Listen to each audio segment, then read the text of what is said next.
Alright, welcome back, Pokemon League Championship fans.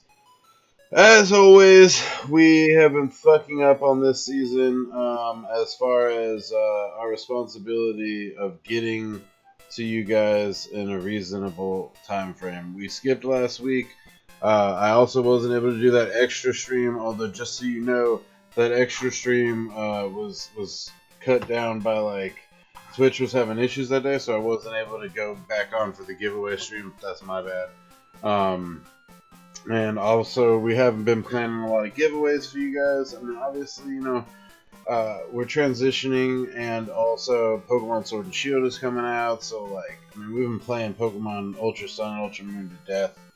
It's just kind of hard for us to keep up sometimes, and the off season has been really long. So, I would like to take a special chance to thank Zach for dragging it on. He's joining us again this week. Hey, Zach. Hey, what's up, guys? He brought it back to having us on the streams, and we are here with week 7 and 8 of the Pokemon League Championships Johto mini draft. 7 and 8 are right, like next week is the actual last week of the regular season. Then we kick into the mini season playoffs. So we're almost done. We're giving away random Pokemon again, that Magikarp stuff. If you're a viewer and you want a Pokemon specifically, or you want just a couple shiny legendaries, maybe some of the ones that I can't give over GTS like Mew and stuff, you can give your friend code to our chat here, and then we'll be able to exchange friend codes, and I can give you a bunch of Pokemon like I was doing last week. Otherwise, just throw Magikarps up on GTS. You can get Pokemon. Zach, I know you've been kind of dialing it in here. Our match is the first match of week 7 that we got going on. I mean, just give us some idea as to the player fatigue that you're going through here, man. What's going on? Man, I just I mean, we've been going strong, since season 2, basically. And that's been we're coming into season 5. You're talking about maybe 3 to 4 off-season mini tournaments. We had a tournament that we did against the opposing league that we won. I mean, season 2 was like 4 years ago, basically now. So we've been doing this, me and you, at least since for 4 years, pretty much. Yeah. And you've been right there running the off-season stuff as you so demanded for a while here. So I mean, you're just exhausted. So I guess since you pried into it, look, guys, I'm not going to try and depress the stream. That's not what I'm trying to do. I'm not trying to dissuade people from not joining up in season 5, for not being excited for new Pokemon, for not any of that stuff. Guys, I'm just saying, as myself, I've been going 3 seasons strong. I wasn't expecting to last as long. I just thought it was going to be something fun to do on the side, and I just kept getting more and more involved, and I need to distance myself. So it's not just about me being somewhat disappointed about the decisions that Pokemon Company has made with their newest installments. I need a break. I am mentally exhausted from all this. I know it's a hobby for most of us, but I have gone pretty hard in the paint as far as the seasons go, and I need myself a break. So I will not be joining season 5. I am adamant on that. It doesn't matter if I actually end up picking up Sword and Shield, if I like it, if I like some of the new Pokemon. I need a break really bad. So I will not be joining. However, please, again, do not let my mental exhaustion from playing so tediously in the league dissuade anybody from wanting to join. I actually encourage it. I've had a lot of fun memories in the league. I've had a lot of fun on streams. It's been Well, a blast. I think that the average player is not going to deal with half as much as you might. I mean, we were playing on lists, playing to play All I'm like saying is I'm modding, not. So like, I don't think that the All I'm average saying player is has to deal with all that. I'm encouraging everyone to step up their game as much as they're comfortable with, and just have fun with it. I mean, it's a new territory to explore. There's new strategies. I'm just burnt out. I need a break, a very healthy, serious break. So I will definitely be taking a break from season 5. I may consider running up some exhibition matches if I do play Sword and Shield. Maybe even possibly consider talking to Ian about running the circuit up again, but honestly, like I need a low commitment in my life right now, and that's just what it is. But enough about that. Enough about that dumb, depressing bullshit. Let's get back into some Pokemon games, guys. Let's get into it. All right. Well, yeah. No, I didn't mean to get into all of that. I was just bring up that you weren't going to play in season 5 and that you're exhausted. Again, That's what. I think that has a lot to do with the fact that Zach, he commentates, he helps run lists, we plan lists together. He does all the behind the scenes work with us. So like, if you're an average player, you're just going to be playing every week. That's your only real responsibility. Unless you just force Ian to integrate you into mod duties like I did.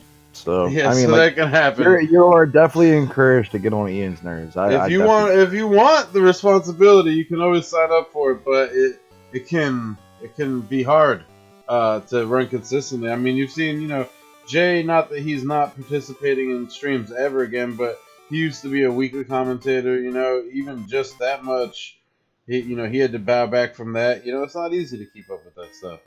It's not easy to stream it every week and record the matches, but we do it for the audience. So this week we're leading off with me versus Zach. Again, like I was trying to preface this match by saying, no offense to Zach, but he has kind of dialed out as of like this match. He's still trying, but there's only so much you can do when life is right at your door, and you're busy. So he already had a bad matchup against me, and he didn't put a lot of thought into this team either, and we played really late too. So this is our last week's match.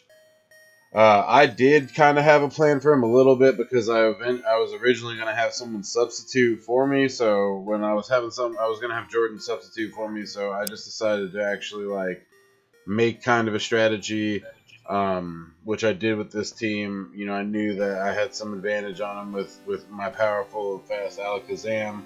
I knew Sizzler was going to be big against him. I knew we'd have a weather fight. Um, and then Noctowl has just kind of low key become one of my favorite new Pokemon. Old Pokemon really, but it's just one of the favorite Pokemon that I have started using. So that's kind of the strategy I put behind my team. I knew that, while he is fragile, Alakazam could outspeed and do a lot of damage to pretty much anybody on his team. And Sizzler was just a big threat to most of his Pokemon too. What was going through your head in this matchup? Well, first off, I was expecting Inner Focus Alakazam so that it would avoid my fake out users since I have so many of them, but that didn't happen. I don't know what my Alakazam's ability was. Hang on. I know what it was because it fucked me, but we'll get in that in the match. I don't know, man. I'm just ready to fire this off. You ready? Yeah, that was a great summary by Zach. While you're still here, try to still have fun with it. But anyway, yeah, let's kick it off. 1, 2, 3, go. I only said that because I just didn't have anything meaningful to talk about my team. I didn't care. All right, so Zach, Like I'm just being honest. I'm just really being honest. try to keep your mood up when you're still commentating. Like, if you're gonna be here, like keep it light. Uh, but we got Alakazam versus these two leading. I knew that a fake out could have definitely hit my Scizor, so I was just gonna go ahead and protect on that one because Machamp Yeah, could hit pretty hard. but yeah, like here, like I was definitely expecting like the whole whatchamacallit, the fake out. The inner focus on Alakazam, so I wasn't faking it out. And then Which actually super fucks me. yeah, especially because he used knockoff right there. But even though knockoff would have taken my item off, it was focus sash, so it let me survive that hit. Like if I hit it with fake out, it would have definitely probably been the better choice to do. It is what it is, though. You know, you live and learn. Yeah, so you go ahead and immediately lower my attack here. And then I knew that berries have been really hot in League anyway lately. So, like, I was like, I'm going to see if he's got some berries lying around here. And I was just targeting randomly at, really I was targeting the Persian, but whoever came in had a potential berry. So I bug bite, and it does actually eat your, it does actually eat your Figgy Berry, so that kind of fucks up. So Basically, yeah, like this match kind of just goes like my this way. is where I was. This is where I was saying the Magic Guard fucked me because I was like, well, he has 1 HP, so I'll bring in, the hail and fuck up his 1 HP, and then you know what I mean. Oh yeah, The hail. it didn't The hit. Magic Guard protected you from that 1 damage to your health. I was wondering why I survived, honestly, and then Yeah, I no. bust off a sword dance right in his face because I just figured he wouldn't attack. A Magic Guard actually really helped you. I was really upset. It was really Because I was completely blanking on it because I was so like thinking, well, the smart thing would be, to bring in their focus versus me since I have so many fake out users, but you faked me out, bro. And then I go ahead and change the weather, eat an electric attack and a berry, and then dip out. But you're gonna protect, knowing that I would probably target and switch to my ground type. But I bullet punch for a 1-shot on that. Because I am +1 now since I got the Intimidate, but I did Sword Dance, and I was able to... And also X4 weak to steel. X4 weak to steel, plus the ability and the stab boost on that. So that was just a huge, like, smack in the face, so to speak.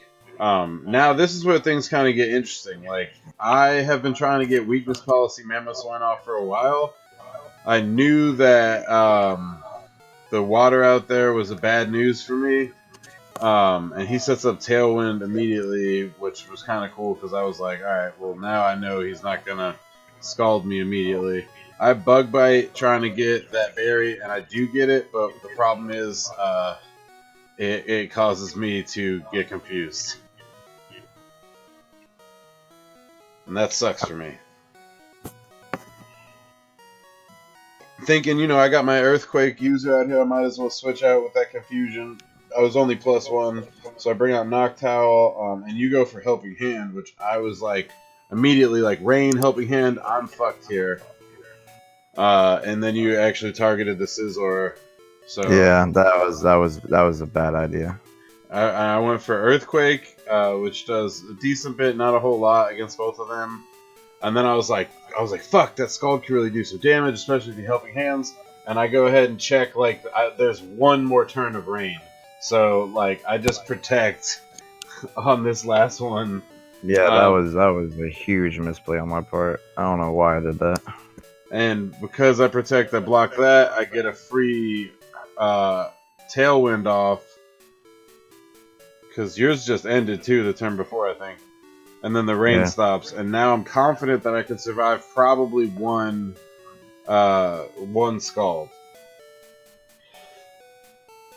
I did not remember that Roost puts me on the ground, so he gets hit by my own Earthquake, but he still survives and ends up with more HP.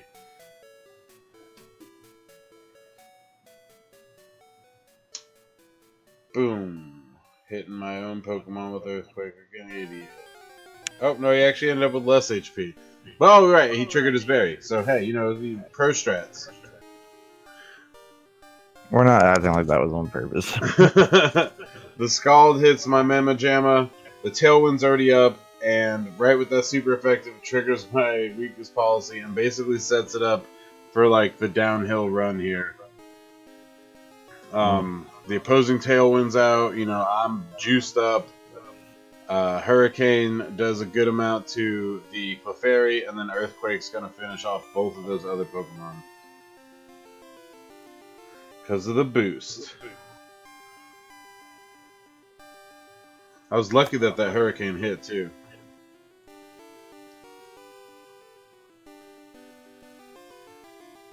And it is just like you were saying, I mean, it's just downhill now. Like you have not a lot of advantage again. I mean, the Thunder or Electric type there, but I obviously have Earthquake out. You get me down one stage of attack, so not so bad. I was thinking you were going to use a physical attack on him, like I mean, a fighting move on my Mamoswine, and I don't know why I didn't target the other guy. I think I was just scared you might use an electric attack. And I was feeling really lucky when you brought him back. Because I was like, alright, no electric attack. I'm good to go now. And I did choose to Hurricane the Machamp, which does kill. And then I think I Earthquake, and that kills Persian. Because I still have a 1 boost on that. And he was already damaged. Boom, yep. So basically, like, everything, even though Zach obviously was not really playing that much, everything also went fucking my way.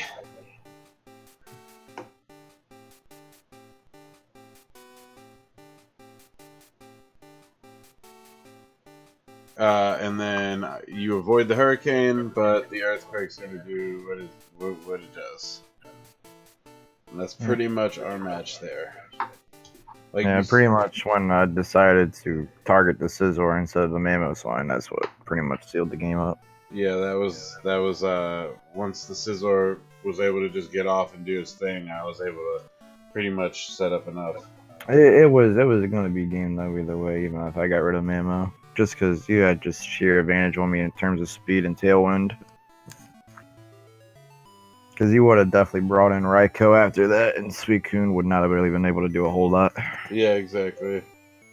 So yeah. So yeah, that's our match. You know, we it was a 6-0. Normally Zach and I have really epic matches, but again, you know, he's just exhausted. So not giving excuses, but like at the same time, do keep in mind he's exhausted. And Jay says hello to everybody, by the way. Hey, it's okay. Now we go into Jordan versus Reese.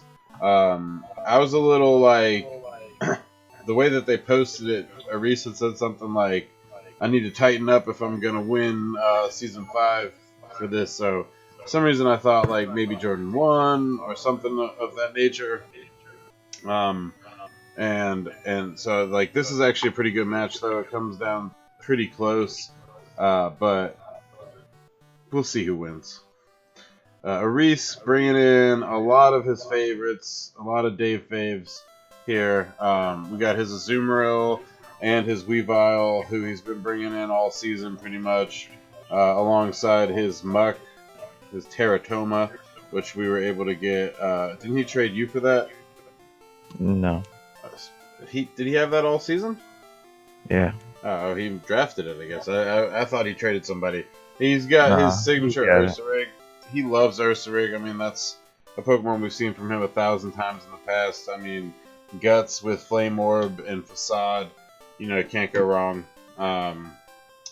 Then he's got Rotom Fan. We obviously don't ever see a lot out of Rotom Fan because... Well, I don't think we ever had it. Well, that and also because, I mean, I'm talking about in general competitive play, you know what I mean? Like, Rotom Fan with Levitate, there's just better Rotom options usually. And then Victini, which I'm a huge fan of. And Reese used a little bit. Parapunching is kind of annoying. Yeah, that's true. Because he can just set up Thunder Waves and just spam with Air Slash on stab. Oof. And you're getting flinched or paralyzed, you can't move. That's true. Well, so that's a Reese's team. Why don't you take Jordan's?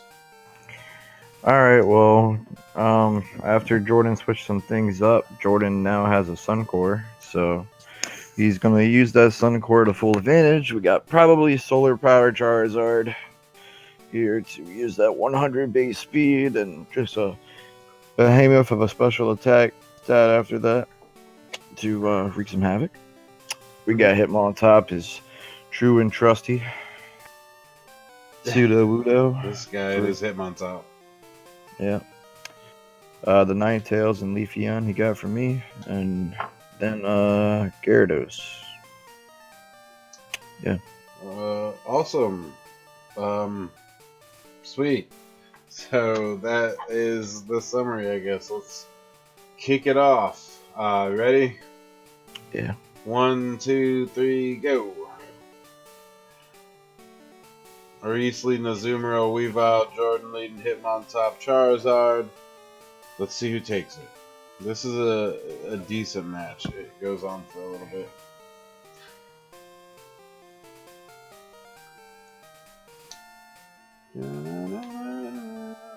Pokemon I have. So obviously the Intimidate Fake Outer is one of his favorite leads.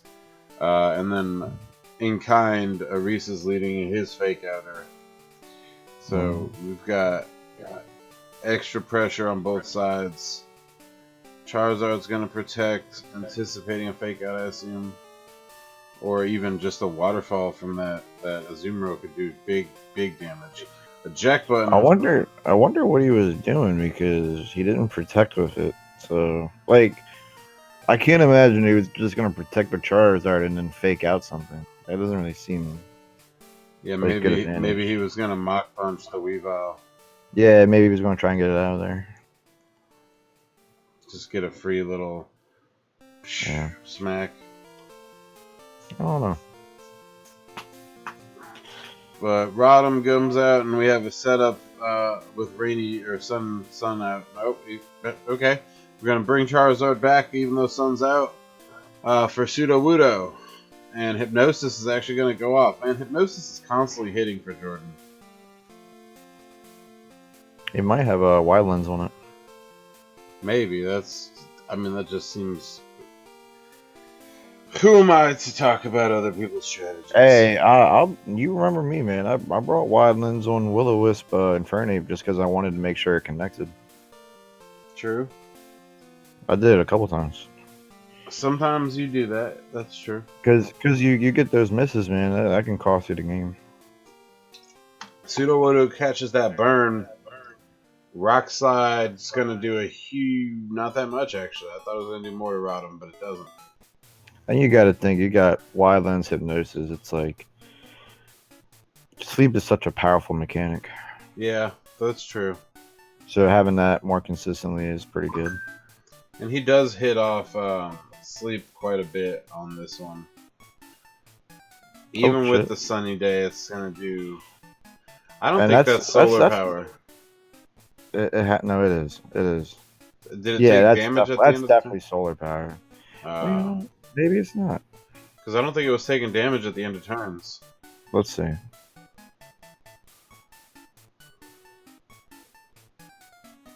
It is not solar power, it's Charizard. Okay, then. I don't think... He might not have access to that. I don't know. You know... Oh, wait, no, he has a power save, so... Yeah, he probably was just like, I don't like it. Yeah, that damage... That... You know, solar power would be such a cooler ability if it didn't have... I mean, but you gotta realistically think about it. It's like, it's basically Life Orb without having to hold Life Orb. Yeah, I guess. Like, the damage isn't significant. A little Earthquake action's gonna do not that much damage to either of those, but if there was a Sash on Weavile, it is broken. And we all know Ursaring's setting up for Facade. Here comes Gyarados, who's going to get the Intimidate off. And he just traded that Gyarados to, I think, a Reese. Yeah, he did trade it to a Reese, but, you know, he's trying to get away from his Intimidation fake out core. Maybe we'll see new shit from Jordan in Season 5. Yeah. Maybe. I mean, he's... No offense to the guy, but he's done it every season, pretty much. It's his favorite strategy. Teratoma heals with that berry.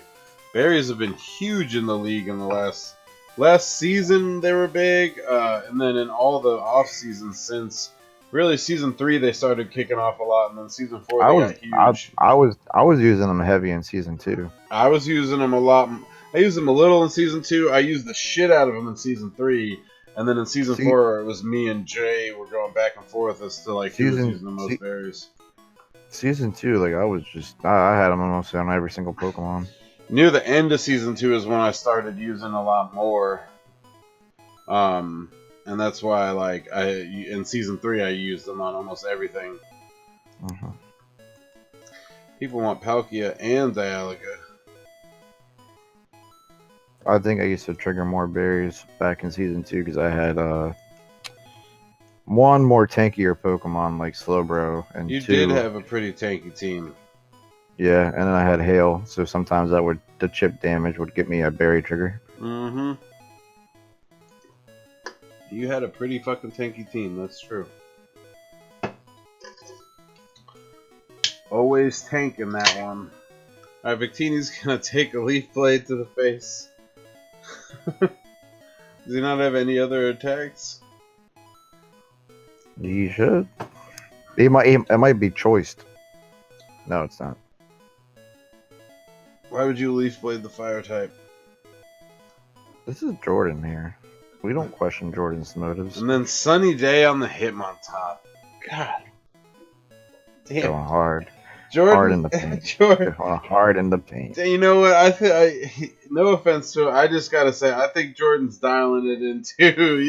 He's coming up with these wacky strategies, man. I mean, he's trying to like branch out. He's trying to try some unique stuff. I'm not mad at him for coming with some flavor. True. And this, as we all know about this Leafeon, it does have what's it called on it? Chlorophyll, so it's gonna get faster. But the Grass Whistle doesn't go off, and V-Create is gonna be all that Gyarados can take.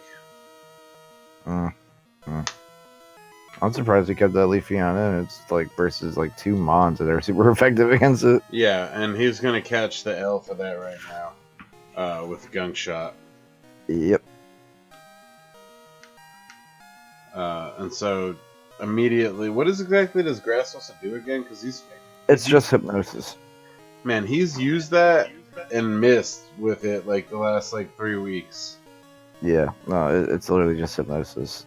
I think it's actually worse than Hypnosis. I think it has worse accuracy. That's crazy. Well, Intimidate's going to go off, which at this point in the game is not super big on those Pokemon that are out there. It's either worse or it's completely identical. He's really trying to get the sleep off. And V-Create's gonna fucking... God damn, that does a lot of damage. You would think you would be using these Sun Turns to just do some damage. But it's totally not. Alright, so Victini comes back. Here's the deal. There are 8 minutes left in this match. Oh no, wait, hang on. How? No, there are 2 minutes left in this match. Yeah, I was about to say how. Like, and there's such a distinct. Yeah. Well, I mean, I guess I can see it a little bit. I don't know. I gotta say, pretty much at this point with this curse here, it's not really worth watching the remainder of the match. Let me just look at the score real quick. Because if I'm not mistaken, yeah, so there's one thing that's going to happen here. That happens, and then that's pretty much, that's it for Jordan right there. So he does take the L to Reese 3-0 on this one. Eventually, it's just Hitmontop taking the L. So we'll just skip the rest of that one. In the interest of speeding this stream along, since I have a disinterested co-host. What? I'm trying. We got Dan and Mike next.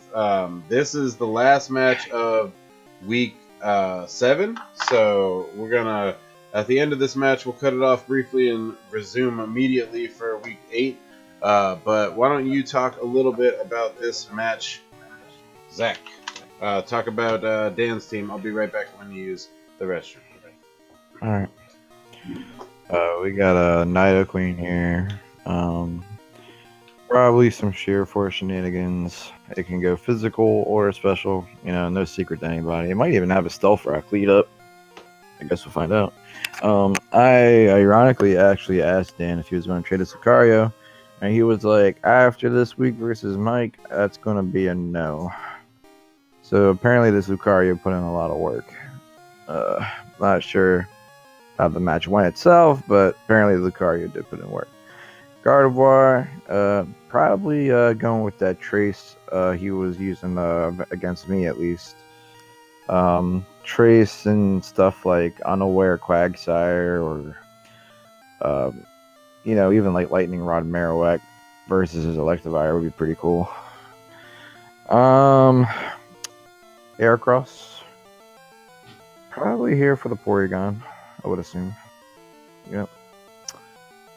We got a Tangler here. Hopefully he's bringing it for the right reason. EV with Rage Powder, all that kind of good stuff. Tanky Mon. It's actually kind of interesting because if you look, he's got 2 Eviolite accessible Mons. So, yeah. Could be Tangler or it could be Murkrow with Prankster. I guess we'll find out. Tangela's bulk actually isn't really even that bad, so it could like be just like leftovers or like a berry or something. I don't know, but yeah, I guess we'll find out in the match. Alright. Hey, what's up? I'm back. Where'd we land? Did you finish Dan's team?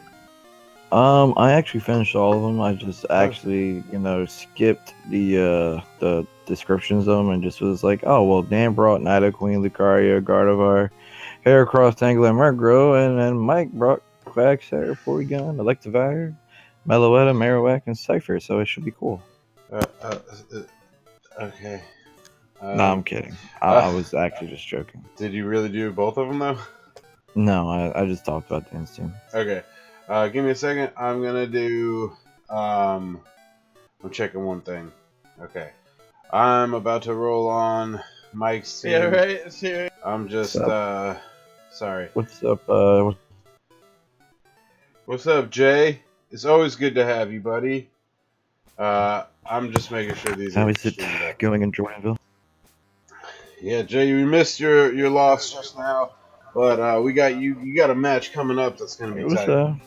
It wasn't bad. He did pretty good. It was a pretty great loss. Yeah, like three zip on a Reese, especially like honestly near the end there, he did almost take out a 4th Pokemon, but it didn't work out. So this is Dan versus Mike. Quagsire is going to be at a little bit of a disadvantage versus Dan's squad. We're seeing his Porygon again, his Meloetta, which I don't remember if he brought it last week or not, but he had me make that, I think, 2 weeks ago. And I wasn't able to get it to him in time. So like that's the one versus you, I think. I wasn't able to get him Meloetta. But this is his first use of it. And then we're going to see his Cubone or Marowak and his Scyther. Lots of Eviolite Pokemon on his team like he has had last couple weeks. Even though, again, you don't really need Eviolite on Porygon. This off-season has had so many, like, Eviolite Mons. It's been a great season. Clefairy, Tangela, Murkrow, Porygon, Cypher. Riolu. Got a lot of Eviolite, yeah. I gotta say, has Riolu seen play? Yeah, he was on my team for a little bit, and then he saw play on Jordan's. Like, team. I know, like, did he like see like the battlefield? Yeah. He saw play on Jordan's team like 2 weeks ago, I think. Cool. It was cool. So And now he's one got Suns, and now he can use it as a sunny day starter with Prankster. exactly, which he didn't do yet. While this season is not super great on the streams right now because of how we've been having to deal with the just transitional periods, and then we kind of rushed into this right after Circuit, which started immediately after season 4. So we've just been really dialing it in. But that being said, the season itself has actually been really fun. The matches that have happened, all the players are at least enjoying their matches. We've seen good play out of Jay Wade, who has started doing really well. So, I definitely think that this, while it may seem lackluster in the videos, this was a worthwhile off season, and I think that a lot of the players enjoyed it. So I just gotta say that much about the season. But we can go ahead and kick off. Mike and Dan, this is a great match. You ready? Yeah, man. All right, 1, 2, 3, go. Cartana, I can give you that. Man, we're gonna have Ultra Beasts and Sun and Moon for sure. I don't know, man. Oh, wait, you mean Sword and Shield? I don't think we're gonna get Ultra Beasts. I think that was one of the I think big you definitely distinctions. meant Sword and Shield. Yeah, well, whatever. Sword and Shield, definitely. I don't think we're gonna see Ultra Beast. I mean, they might do a thing where it's like they don't include all of them, but they include some of them. Well, I think that the whole purpose of the distinction of Ultra Beast versus Legendary Pokemon, kind of was on purpose. What? One shot this Porygon 2 right off the gate. That's big, big fucking play by Dan there. And then I wonder if that was choiced or something. I don't know, but he killed it in one hit, and then he went ahead and did half damage to that Quagsire. Dan's at a huge advantage on turn 1 already. Even though the stockpile with the leftovers is up, and that's going to prove to be a little bit of an issue eventually. Meloetta's coming out, going to go ahead and get a Protect with the Nidoqueen. Nidoqueen does a lot of work this week too, so I'm excited to see her. He close combats the Derpina, doesn't take it out, loses another stage of defense and special defense, at which point Meloetta is going to go ahead. Oh, never mind. She Relic Songs and gets protected, but it hits both Pokemon, right? Yep. And she changes her form, correct? Yep. Yep. So now she's a fighting type, I believe. Yep. I think normal fighting. And Nausus is going to take that mud shot. It's not going to kill him, but we'll see. He goes for the Protect. Dan's playing real smart. Yeah, he's not choiced. I mean, I don't know. Life Orb? No, definitely not Life Orb. That was just... Expert Belt, maybe? Maybe. He fucking murked that Pokemon. We're getting another stockpile. Or no, that was a Recover. Yep, Recover.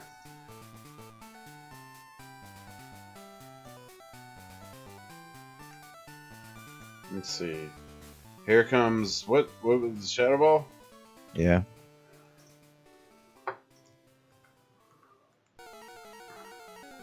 Groudon. Yeah, you can have a Groudon. Ooh, one-shots Meloetta with a Gunk Shot. Nidoqueen just putting in all kinds of work for him. And honestly, even though Lucario went out, he did what he was supposed to fucking do. Yeah, that's true. Porygon 2 has been a real problem for a lot of teams this season. I mean, even you had a little bit of trouble if you hadn't transformed into him. Yeah. And Captain PLC is going to come out. We for sure think that this has the Eviolite on it now. I feel like, Murkrow, while it doesn't have a great offensive repertoire, I think that... It fully makes up for it with its ability in Red Pool. That too, but what I think is, I think that people use it too much specifically for support. There should be at least one offensive move on that Pokemon. You know what I mean? And Well, like, I brought pairs. I have a pair song set that I bring. no, I know. I'm. That's what I'm saying though. I feel like people are too passive with Murkrow when like its whole purpose is there to kind of tank and support. But then also like it could do a little bit of chip damage, which would be. Oh, here's a big example. Right there, he was going for it. I mean, like foul play is like the move to put on it, so that way you don't gotta put any actual like investment into its offenses. Yeah, absolutely. I mean, that's the go-to for usual Pokemon like that. Especially, it would have worked really well if that Scyther had already got a Swords Dance off. I always forget what Pokemon I'm trading when I go. I like how he's just like, I like how he's totally ignoring this like Quagsire in the face. I'm just Like, letting it set up. Yeah. He's like, I just don't care about you. Is that toxic? Yeah. Yeah, and Quagsire is like setting up and stuff. He's just He's letting got it do his thing. stockpile boost. Yeah, he's got stockpile boost. All this shit. All right, live wires coming in.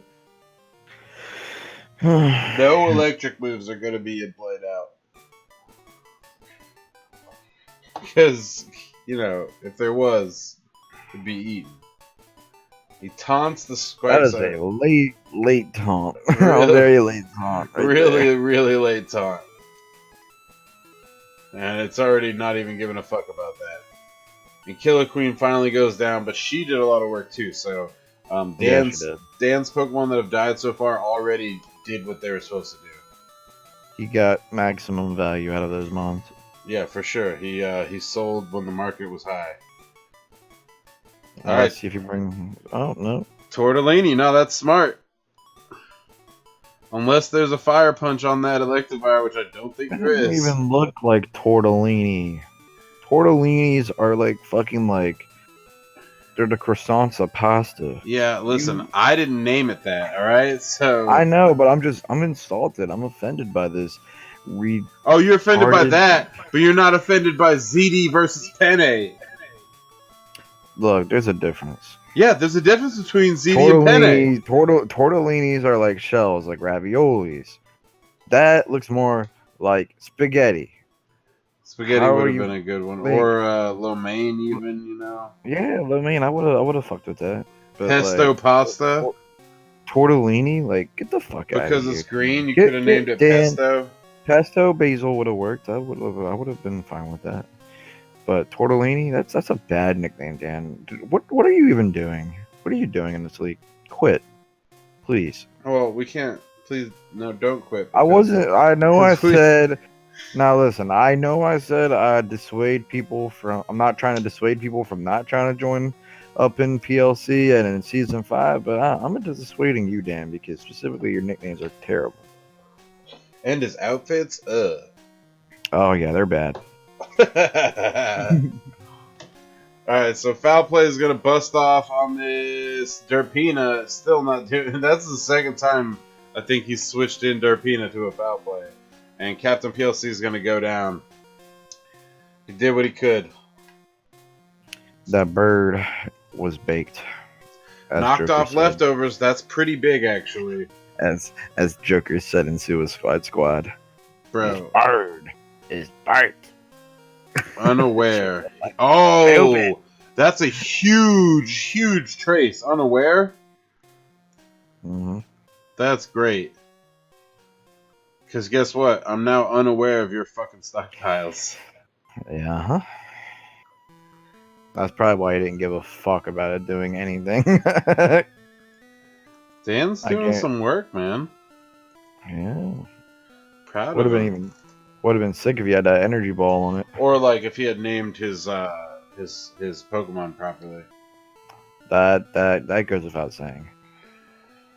Livewire survives an all-out pummeling and hits a low kick on the Tangela for not that much damage. But Toxic does go off, so that's pretty fucking shitty. That's gonna hurt. Tortellini needs to take care of this Quagsire. Actually, now with the situation like it is, it would be very... Oh, never mind. It would have been smarter to use a grass move on this 4 Quag. times weak to grass, Quagsire. Yeah, I know, right? It seems like you would want to do that, right? Yeah. But he But Dazzling Gleams actually does a good amount. oh yeah, so okay, that's fair. Fair. Ooh, the recover. It just makes me laugh how much he like legit does not care about this Quagsire. He's Like, just been letting it do its thing all match. exactly. It's been in, it's been out. He's like, you aren't the problem. I don't care about you. You're a dumb Quagsire. This is big. So the Psychic goes off, does half damage, and Giga Drain finally gonna come out and fucking He's finally gonna deal with Quagsire. He's like, alright, I'm finally done taking your bullshit. Oko's that shit. God, that man, he disrespected that Quagsire so bad. Really bad, yeah. He was like, I'm just going to where you all match, and then I'm gonna just hard counter you with this your own ability. Alright guys, so we're closing up on this match here. This will bring us to the end of week 7, which as you know, I will briefly He knocks him off. What are you saying? So, I'm laughing at his nickname for Heracross because I know what he tried to nickname it after, but he definitely did not spell it right. He was trying to name it Pentastag off of this insect Yu-Gi-Oh card, but he named it Penis Stag instead. So I mean, Dan, if you join season 5, please work on your nicknames. Yeah, for real. And make sure to Google your references and make sure you're not spelling penis stag. Alright, so that brings us to the end of week 7, guys. Again, literally brief as in like maybe a couple seconds pause here between week 7 and 8, so bear with us. We will see you guys in week 8 in a couple seconds.